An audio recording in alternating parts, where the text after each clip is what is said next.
লগ লৈ আমি আজি প্ৰেছ মিট দিছোঁ। কাৰণটো হ'ল যে প্ৰথমত আমি এই ঘটনাৰ ওপৰত আমি ষ্ট্ৰংলি কণ্ডেম কৰিছোঁ। দ্বিতীয়টো হ'ল যে এতিয়া কেছটো ৰেজিষ্টাৰ হৈছে। কেছ ৰেজিষ্টাৰ হোৱাৰ লগে লগে আমি আকৌ আহ্বান কৰিব বিচাৰিছোঁ ল' এণ্ড অৰ্ডাৰ ফালৰ পৰা যে যাতে যেন এইটো ফাষ্ট ট্ৰেকত মানে উচিত বিচাৰ সোনকালে ন্যায় পাবৰ কাৰণে আমি জনাইছোঁ। অতি শীঘ্ৰে কালপ্ৰিটক এতিয়া ধৰা পৰিছে বুলি কৈছে। তেখেতক মানে এতিয়া যি আইনৰ মতে ব্যৱস্থা লৈ আছে যাতে যেন এই আইনটো ঢিলা হ'ব নালাগে বুলি আমি আহ্বান কৰিছোঁ ল' এণ্ড অৰ্ডাৰকো। তাৰপাছত থাৰ্ডলি আমি compensation to the victim family চৰকাৰৰ ফালৰ পৰা আমি অনুৰোধ কৰিছোঁ। তাৰপাছত আমি তাতে আৰু এটা আমি আজি ফেক্ট ফাইণ্ডিঙৰ কাৰণে যোৱা পাছত আমি গম পাইছোঁ যে তাতে কেইটামান টিম্বাৰ স্মাগলিং এইটো অঞ্চলত হোৱা যেন আমি অনুভৱ কৰিছোঁ। এইটো মানে যিহেতু ঘটনা হোৱাৰ ওপৰত তাৰপাছত আমাৰ মাজত আজি ডিমাচা ষ্টুডেণ্ট ইউনিয়ন চেণ্ট্ৰেল কমিটিৰ ফালৰ পৰা আছে প্ৰমিত সিঙে ডিমাচাৰ পৰা আহিছে। তাৰপাছত আৰু আমাৰ মাজত আছে মাইৰিং জহৰী সদৌ ডিমাচা ছাত্ৰ সন্থাৰ তেখেতে সাধাৰণ সম্পাদক। তাৰপাছত আমাৰ মাজত আছে KSA চেণ্ট্ৰেল কমিটিৰ জেনেৰেল ছেক্ৰেটাৰী জৰ্জ টিবুং ডাঙৰীয়া। তাৰপিছত হিল পিপল কালচাৰেল ফ'ৰামৰ চেয়াৰমেন ডাঙৰীয়া। তাৰপিছত KSAৰ এই কিবা থমছনৰ কিবা বৰলোক লকিৰি আছে। তাৰপিছত ডিমাচা সাহিত্য সভাৰ ফালৰ পৰাও মানে আমাৰ সত্যব্ৰত জেনেৰেল ছেক্ৰেটাৰী আছে জিলা কমিটি।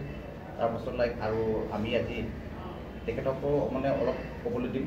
প্ৰথমত মই ডিমাচা ষ্টুডেণ্ট ইউনিয়ন এইটো পাইছোঁ আমি যে আমি এইটো ল' এণ্ড অৰ্ডাৰ ফালৰ পৰা এইটো অলৰেডি কেছ দাখিল কৰা হৈছে। তাৰপাছত আজি আমি আহোঁতে এতিয়া প্ৰেছ মিট নিদিয়া আহোঁতে আমি মানে এই KK নাথ ডাঙৰীয়া এই যোনটো এতিয়া investigating officer additional SP sir তাত আমি গৈ কিনি তাৰপিছত আমি পাইছোঁ যে ষ্ট্ৰিক্ট একশ্যন সেইটো লোৱা হ'ব বুলি পাৰ্টিলি দিয়া হৈছে। তাৰপাছত সেইটোৰ ওপৰত তেখেতেও মানে এইটো যিহেতু সেই দম দিয়া এই কিবা ভিক্টিম ফেমিলিক তাৰ ওপৰতেও মানে ষ্ট্ৰিক্ট একশ্যন ল'ব বুলি হিচাপে ইণ্ডিজিনিয়াছ ট্ৰাইববিলাকক আপুনি নেচাৰবিলাক কেৰেক্টাৰিষ্টিক চাব সিহঁতৰ মানে ৰেপ বস্তু পোৱাটো কালচাৰতে নাই। সেইটোবিলাক আমি দেখা পাইছোঁ যে ডিউ টু ইলিগেল ইমাইগ্ৰেণ্টছ ইনফ্লাক্স হোৱাবিলাকে এইটো কাণ্ডটো আমি দেখা পাই আছোঁ। যাতে যেন এইটো কাৰণে আমি ক'ব বিচাৰিছোঁ যে এই সমাজ এতিয়া মানে এইবোৰ এডুকেশ্যন লেভেলটো এৱাৰনেছ দিয়া প্ৰভিজন তথাপিও যে মানে নিজৰ সমাজটোৱে এইবোৰ মানে এই এৱাৰনেছ দিয়াটো বহুত ইম্পৰ্টেণ্ট বুলি মই ভাবোঁ। তেতিয়াহ'লেহে এইটো ক্ৰাইমবোৰ অলপ কম হ'ব নেকি। মই থানাত অহা কিহৰ কাৰণে আপোনালোকে আহিবলগীয়া হৈছে আৰু কিহৰ কাৰণে ইয়াত আজি উপস্থিত আমাৰ বৰলাংভাৰ থানালৈ উপস্থিত হৈছোঁ। উপস্থিত হ'বলগীয়া কথা এক দুইহাৰ কথা কওঁ। তাৰমানে কৃষ্ণা ৰামে বিহাৰী ল'ৰাহে এটা আমাৰ ভৈনী লাগে সেইজনক মানে জবৰদস্তি হিচাপে মদ খুৱাইছে। ছোৱালীজনীৰ বয়সটো 14 বছৰ ৰানিং চলি আছে বৰ্তমান। সেই ক্ষেত্ৰত আমি আলোচনা কৰি আছিলোঁ, গাৰ্জেনকেইটা আলোচনা কৰি আছিলোঁ। এইটো সময়তে সমীৰ বালে বৰলাংভাৰ বজাৰৰ সমীৰ বাল মদ খুৱাই কি কৰিছিলে এইটো ছোৱালীক মানে জবৰদস্তি হাত ধৰি দানি লৈ আনি তাৰপিছতে মদ ডিঙিত ধৰি মদ জবৰদস্তি খুৱাই দিছে ছোৱালীক। তেতিয়া ছোৱালীয়ে মদ সদায়তো এনেই নাখায়, কম বয়সৰ ছোৱালী। এইটো মদ খুৱাই দিয়াৰ পিছত একো পিয়চ হৈ গৈছে, একো গমেই নাপায়। তাৰপিছত কি কৰিছে কি কৰা নাই এইটোতো আমি একো ক'ব নোৱাৰোঁ।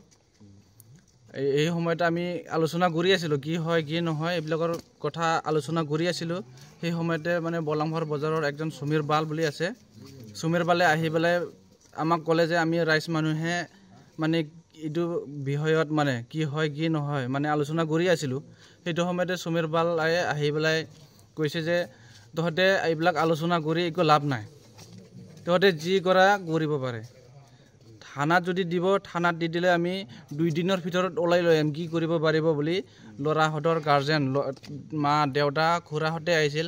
সিহঁতক মানে সমীৰ বালে আহি পেলাই কৈছে যে 2 দিনৰ ভিতৰত আপোনাৰ ল'ৰাৰ কাৰণে একো চিন্তা কৰিব নালাগে, 2 দিনৰ ভিতৰত আমি থানাত দিলেও ওলাই লৈ আনি তহঁতৰ ঘৰত দি থৈ আহিম, একো চিন্তা কৰিব নালাগে। সমীৰ